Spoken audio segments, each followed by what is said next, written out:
ตอนนี้นะครับจะมาลองความเร็วที่0 ถึง 100นะครับในโหมดนะครับอีคอนนะครับหรือว่าโหมดประหยัดนะครับเดี๋ยวมาดูกันนะครับว่าใช้เวลากี่วินาทีนะครับ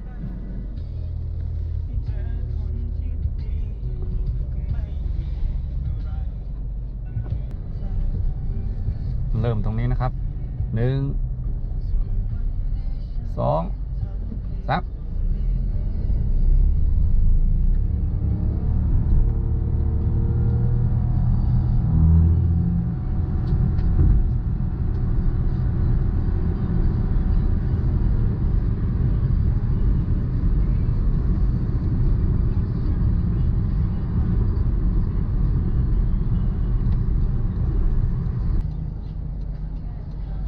ตอนนี้นะครับอยู่ในโหมดปกตินะครับไม่ได้เปิดอีคอนโหมดประหยัดนะครับรอบเครื่องยนต์จะอยู่ที่ประมาณ 1,000 นะครับเดี๋ยวผมจะไปแล้วนะครับเริ่มครับ